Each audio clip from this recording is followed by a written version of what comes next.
اگلا سوال علی بھائی، اہل تشیع کی بک اصول الکافی میں واضح لکھا ہے کہ اسلام کی بنیاد 5 چیزوں پر ہے. نمبر 1 نماز، نمبر 2 زکوٰۃ، نمبر 3 رمضان کے روزے، نمبر 4 حج اور نمبر 5 ولایت کو ماننا. جبکہ علی بھائی کا دعویٰ ہے کہ اہل تشیع ولایت یعنی عقیدہ امامت کا انکار کرنے والے کو مسلمان سمجھتے ہیں. یہ کیسے ہو سکتا ہے کہ جو آدمی اسلام کے ایک بنیادی رکن کا انکار کر دے تو بھی ان کے نزدیک مسلمان ہی رہے؟ نہیں، یہ تو سوال پہلے تو اہل تشیع سے پوچھنا چاہیے. بڑا لاجیکل کوسچن ہے کہ اگر وہ اسلام کی بنیاد ہے اور کوئی اس کا انکار کر دیتا ہے تو وہ کافر کیسے ہو جائے گا، مسلمان کیسے رہ جائے گا؟ تو اگر اس کو مسلمان مان رہے ہیں تو اس کا مطلب ہے کہ پھر بنیادی عقیدہ نہیں رہے گا. جی ٹھیک ہو گیا. بنیاد اگر غلام احمد قادیانی کو کوئی دجال اور جھوٹا سمجھتا ہے اس کے باوجود وہ مسلمان ہے تو پھر غلام احمد قادیانی نبی نہیں ہو سکتا. صحیح. کیونکہ اگر وہ نبی ہے تو اس کو نہ ماننا کفر ہو جائے گا. یہی میں قادیانیوں سے کہتا ہوں نا. وہ کہتے ہیں آپ ہمیں کافر کیوں کہتے ہو؟ میں کہتا ہوں اس لیے کہ آپ مجھے کافر سمجھتے ہو. آپ مجھے کافر کہنا چھوڑ دو، میں آپ کو چھوڑ دوں گا. یہ اتنی بڑی انجینئرنگ ہے جس کے لیے اتنا جگرا چاہیے. وہ بڑے لوگ او جو علی بھائی کہہ رہے ہیں کہ وہ اگر مجھے مسلمان سمجھے، وہ سر وہ مجھے نہیں کہہ سکتے، کبھی بھی نہیں کہہ سکتے. یہ تو اسی طریقے سے جو اللہ تعالیٰ نے کرسچنس کے بارے میں بات کی ہے نا کہ تم کہتے ہو کہ حضرت عیسیٰ علیہ السلام اللہ کے بیٹے ہیں، تو اللہ کے نزدیک تو عیسیٰ کی مثال آدم کی سی ہے. آدم کی کو بھی تو اللہ نے بغیر باپ کے پیدا کیا تھا، بلکہ بغیر ماں کے. اس کو تو تم بھی اللہ کا بندہ مان رہے ہو، تو عیسیٰ اگر بغیر باپ کے پیدا ہوا ہے تو وہ خدا کیسے ہو گیا؟ ماں تو اس کی ہے نا. اگر خدائی کا دعویٰ دیکھا جائے تو آدم تو بڑا باپ بنتا ہے. یہ علم الکلام والا پھکی والا جواب، اینٹی وینم والا. یہ بھی اینٹی وینم ہے کہ اگر کوئی قادیانی مجھے یہ کہے کہ علی بھائی غلام احمد قادیانی کو پیغمبر مانے بغیر بھی مسلمان ہے، تو اس کا منطقی انجام یہ ہے کہ غلام احمد قادیانی نبی نہیں ہے. کیونکہ جو نبی ہوتا ہے اس کو مانے بغیر بھی اگر کوئی مسلمان رہے تو وہ نبی نہیں ہے یا وہ مسلمان نہیں ہے. اگر کوئی شخص کہے کہ میں سارے پیغمبروں کو مانتا ہوں، صرف حضرت موسیٰ کا انکار کرتا ہوں، تو ہم مسلمان سمجھیں گے اسے؟ نہیں. کیوں؟ اس لیے کہ پیغمبر کا انکار کرنے والا تو مسلمان، چاہے وہ ہمارا نبی ہو یا کوئی اور نبی ہو. صحیح. تو اگر کوئی کہتا ہے جی غلام احمد قادیانی کو نبی مانے بغیر بھی آپ مسلمان ہیں، تو اٹ مینس کہ آپ نے مان لیا کہ غلام احمد قادیانی نبی نہیں ہے. جی. تو وہ یہاں آئے تھے 7-8 سال پہلے کچھ بھائی، وہ کہتے ہیں ہم لکھوا کے لا دیتے ہیں آپ کو، آج تک نہیں واپس آئے. اس وقت تو کہہ رہے تھے ہم آپ کو مسلمان سمجھتے ہیں. میں نے کہا نا، یہ نام بڑے کام کیے. لا اقسم بہذا البلد وانت حل بہذا البلد، لا اقسم بیوم القیامہ. اللہ بھی نام بہت کرتا ہے قرآن میں. اس کا لفظی ترجمہ پتہ کیا ہے؟ لا اقسم بیوم القیامہ، میں قیامت کے دن کی قسم نہیں کھاتا. لیکن جب آپ ترجمہ دیکھیں گے نا تو ملے گا آپ کو میں قیامت کے دن کی قسم کھاتا ہوں. حالانکہ سٹارٹ تو لا سے ہو رہا ہے. یہ لا کافروں کا رد ہو رہا ہے جو قیامت کے منکر تھے. اللہ نے ان کو کہا لا، نہیں، غلط ہو، اقسم بیوم القیامہ. سبحان. حالانکہ کٹھی لکھی ہوئی ہے لیکن یہ لا وہی ہے جو میں کہتا ہوں نا. یہ وہ لا ہے، یہ اللہ کی سنت پہ عمل کر رہا ہوں نا، ایسا نہیں ہے. اب آ جائیں آپ شیعہ کی طرف. شیعہ کا عقیدہ امامت میرا کلپ چڑھ چکا ہے. اس میں الحمدللہ جس طریقے سے میں نے کھول کے چیزیں بیان کی ہیں اور بالکل جس کو کہتے ہیں نا وہ معاملے کو اس کی جڑ سے پکڑا ہے، وہ آپ کلپ دیکھ لیں. باقی یہ جو آپ نے روایت اصول الکافی کی پیش کی ہے، یہ روایت اصول الکافی کا جو چیپٹر ہے نا کتاب الکفر والایمان، اصول الکافی آپ سمجھ لیں اسی طریقے سے ہے جیسے اہل سنت کے ہاں صحیح البخاری ہے. جی. امام ابو جعفر کلینی المتوفا 330 ہجری، امام بخاری سے تقریباً 50-60 سال بعد یہ لکھی گئی ہے اصول الکافی اہل تشیع کی.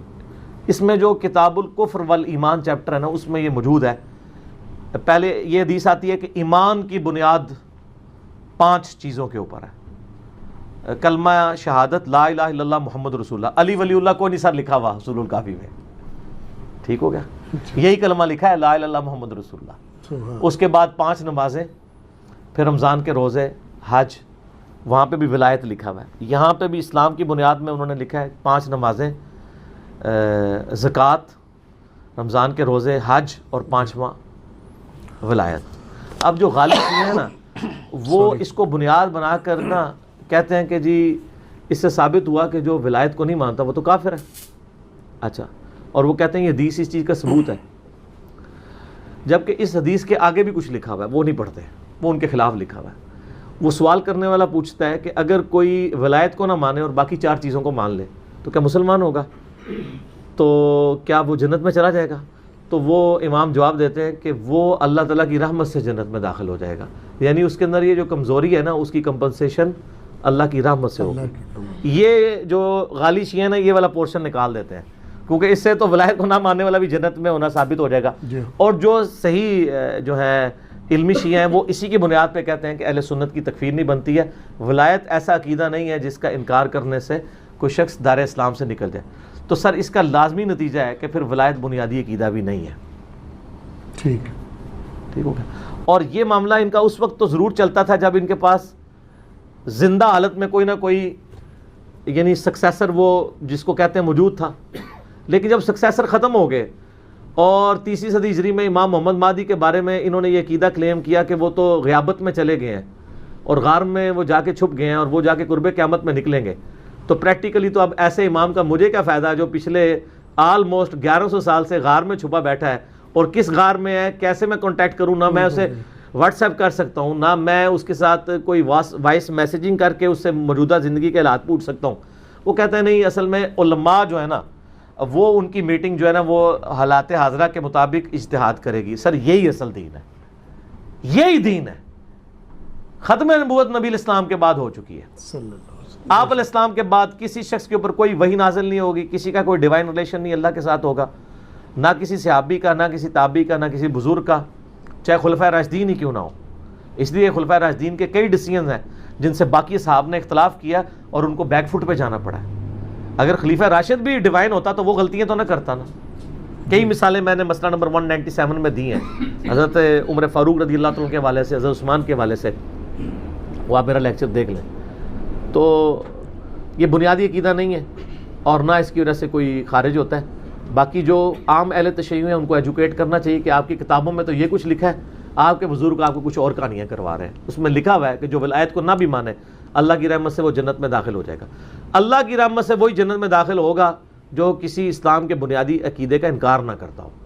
ایک ہے اس عقیدے پہ عمل نہ کرنا، وہ الگ چیز ہے، ایک اس عقیدے کو ماننا ہی نہ، وہ تو کفر کی کیٹیگری میں آتا ہے۔ ایک بندہ نماز نہیں پڑھتا، ہم اسے عملاً کافر کہتے ہیں، عقیدتاً مسلمان سمجھ رہے ہوتے ہیں، لیکن ایک بندہ کہتا ہے نماز فرض ہی نہیں ہے تو ہم اسے پھر اس کی تکفیر کریں گے۔ بے شک۔ ایک کہے گا رمضان کے روزے میں نہیں رکھتا کمزوری کی وجہ سے، ہم کہیں گے مسلمان ہے، لیکن اگر کہے گا رمضان کے روزے فرض ہی نہیں ہے تو وہ کافر ہے، اس کی تکفیر کریں گے۔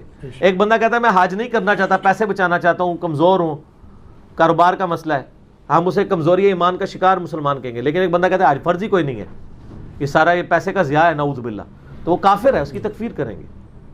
تکفیر یعنی بہت ہائر سٹیج پہ جا کے کوئی بندہ کلیم کرے، اس پہ ہوتی ہے۔ یہ جو آپ کے علماء نے بعد بعد میں تکفیر بنائی ہے، یہ تو کہانی ہے۔ تو یہ بھی ایک کہانی انہوں نے بنائی ہوئی تھی، جو اس کہانی کا ڈراپ سین اسی حدیث کے آخری الفاظ میں ہے کہ جو ولایت کو نہ مانے وہ بھی اللہ کی رحمت سے جنت میں چلا جائے گا۔ اسی تحت میں کہتا ہوں نا کہ شیعہ کے جو علماء ہیں وہ اہل سنت کی تکفیر نہیں کرتے، اور جو کر رہے ہیں وہ کرنے جوگے نہیں ہیں ان روایات کی بنیاد پہ۔ اب مسئلہ سنیوں کے ہاں ہے جو شیعہ کی تکفیر کرتے ہیں، یہ ذرا اپنی فکر کریں۔